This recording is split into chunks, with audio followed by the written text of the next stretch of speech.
ഇവിടുത്തെ പെൺകുട്ടികൾ സദാസമയം ഫോണിൽ സംസാരിച്ചു കൊണ്ടാണ് പോകുന്നത്. ഒരുപക്ഷെ ഇന്ത്യയുടെ പ്രധാനമന്ത്രിക്ക് പോലും ഇത്രത്തോളം തിരക്കുണ്ടാവില്ല എന്ന രീതിയിലായിരുന്നു ശരിക്കും പറഞ്ഞ സെലിം കുമാർ വിവാദപരമായ ഒരു പരാമർശം നടത്തിയത്. അതിന്റെ അടിസ്ഥാനത്തിൽ തന്നെ സെലിം കുമാറിന് അനുകൂലമായും അതേപോലെ തന്നെ പ്രതികൂലമായും ഒരുപാട് ആളുകൾ പ്രതികരിക്കുകയും അതിനെക്കുറിച്ച് കൂടുതൽ ചർച്ച നടത്തുകയും ചെയ്തു. ശരിക്കും പറഞ്ഞാൽ ഇന്ന് തന്നെ റിപ്പോർട്ടർ ചാനലിൽ സെലിം കുമാർ പറഞ്ഞതിന്റെ യാഥാർത്ഥ്യം എന്ത് എന്ന് തോന്നിപ്പിക്കുന്ന രീതിയിൽ പെൺകുട്ടികളുടെ ടൗണുമായി ബന്ധപ്പെട്ടിട്ടുള്ള കുറച്ച് ചിത്രങ്ങളും പോസ്റ്ററുകളും വീഡിയോസും ഒക്കെ തന്നെ പ്രസിദ്ധീകരിക്കുകയും ചെയ്തു. അതിലൂടെ പല പെൺകുട്ടികളും സെലിം കുമാർ പറഞ്ഞത് അനർത്ഥമാക്കുന്ന രീതിയിൽ യാഥാർത്ഥ്യം എന്ന് തോന്നിപ്പിക്കുന്ന വിധത്തിൽ തന്നെ എല്ലാവരും തന്നെ ഫോണിൽ സംസാരിച്ചു കൊണ്ടാണ് അങ്ങും ഇങ്ങും പോകുന്നതും പലയിടത്തും ചീറിപ്പായുന്ന രീതിയിൽ തന്നെ വാഹനം പോലും ശ്രദ്ധിക്കാത്ത രീതിയിൽ തന്നെ മുമ്പോട്ട് പോകുന്നതും പിന്നോട്ട് പോകുന്നതും റോഡ് മുറിച്ച് കടക്കുന്നതും ഇങ്ങനെയുള്ള കാര്യങ്ങളൊക്കെ തന്നെ ചെയ്യുന്നത്. അതിൻ്റെ അടിസ്ഥാനത്തിൽ തന്നെയാണ് സെലിം കുമാർ ഇങ്ങനെ ഒരു കാര്യങ്ങൾ പറഞ്ഞതും ആളുകൾക്ക് ബോധ്യപ്പെടണം എന്ന രീതിയിൽ ഇങ്ങനെ ഒരു കാര്യം പ്രതികരിച്ചതും. പക്ഷെ ആ സമയത്തൊക്കെ തന്നെ പല ആളുകളും ഇങ്ങനെ സംഭവിക്കുന്നുണ്ടോ, പെൺകുട്ടികൾ ശരിക്കും ഇതുപോലെ നടക്കുന്നുണ്ടോ,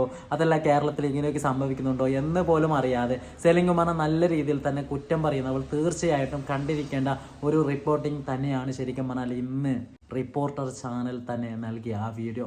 അതിലൂടെ നമുക്ക് വ്യക്തമായ രീതിയിൽ മനസ്സിലാകും. സെലിം കുമാർ തന്നെ കൃത്യമായി അദ്ദേഹത്തിന്റെ പ്രസംഗത്തിൽ പറയുന്നുണ്ട്, നിങ്ങൾ നാളെ മുതൽ ശ്രദ്ധിച്ചാൽ മനസ്സിലാക്കാൻ സാധിക്കും. ശരിക്കും പറഞ്ഞാൽ പ്രധാനമന്ത്രിയെ കാട്ടിയും തിരക്കുള്ള ആളെ പോലെ തന്നെയാണ് ഇപ്പോഴത്തെ പെൺകുട്ടികളൊക്കെ തന്നെ നടക്കുന്നത് എന്ന രീതിയിൽ തന്നെയാണ് അദ്ദേഹം പറഞ്ഞത്. അതിനോട് 100% യോജിക്കുകയല്ലാതെ വേറെ വഴിയില്ല. ചുരുക്കി പറഞ്ഞാൽ നിങ്ങളൊരു 10 പെൺകുട്ടികളെ എടുക്കുകയും അവരെ നിരീക്ഷിക്കുകയും ചെയ്താൽ തന്നെ നിങ്ങൾക്ക് മനസ്സിലാക്കാൻ സാധിക്കും.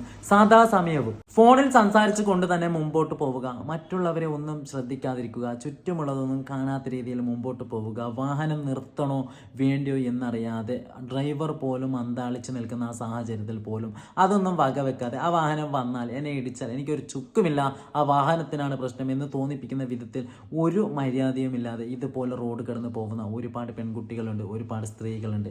ഇവരെയൊക്കെ ഉദ്ദേശിച്ച് ഒരു പക്ഷേ കാഴ്ചപ്പാടിൽ ഒരുപാട് ദൂരെ എത്തി നിൽക്കുന്ന സെലിം കുമാർ ആദ്യം തന്നെ ഇവരെയൊക്കെ ശ്രദ്ധിച്ചിട്ടുണ്ടാവാം, കേരളത്തിൻ്റെ പോക്കിനെ കുറിച്ച് കൃത്യമായി മനസ്സിലാക്കിയിട്ടുണ്ടാവാം. ഇതുപോലൊരു കലാകാരനെ ഇതുപോലെ കൃത്യമായ രീതിയിൽ മനസ്സിലാക്കാതിരിക്കാൻ സാധിക്കില്ല എന്ന് നമുക്ക് തന്നെ അറിയാം. അതുകൊണ്ട് തന്നെ ഇതൊക്കെയും ശ്രദ്ധിച്ചതിൻ്റെ ഭാഗമായിട്ട് തന്നെയാണ് കൃത്യമായ രീതിയിൽ തന്നെ സെലിം കുമാർ ഇതുപോലൊരു പരാമർശം നടത്തിയത്. ഇതിൻ്റെ പേരിൽ ഫെമിനിസ്റ്റുകളും ഫെമിനിസ്റ്റുകളും സെലിം കുമാറിനെതിരെ കുതിര കയറാൻ നിൽക്കുന്നതിന് പകരം യാഥാർത്ഥ്യമാണോ, ശരിക്കും ഇങ്ങനെ സംഭവിക്കുന്നുണ്ടോ, വ്യക്തമായ രീതിയിൽ മനസ്സിലാക്കുക, അതിനുശേഷം മാത്രം പ്രതികരിക്കുക. ഫോണിൽ സംസാരിക്കുന്ന കാര്യത്തിലും ഫോൺ നോക്കുന്ന കാര്യത്തിലും ആൺകുട്ടികൾ മോശമാണെന്ന് ആരും തന്നെ പറയുന്നില്ല. അവരും ഇതുപോലെ തന്നെ സദാസമയം ഫോണിൽ സംസാരിക്കുകയും ഫോണിൽ കളിക്കുകയും മറ്റു കാര്യങ്ങൾ ചെയ്യുന്നുണ്ടെങ്കിൽ പോലും ഒരു പടി മുമ്പിൽ നിൽക്കുന്നത് തീർച്ചയായിട്ടും സ്ത്രീകളാണ് എന്ന കാര്യത്തിൽ സംശയമില്ല.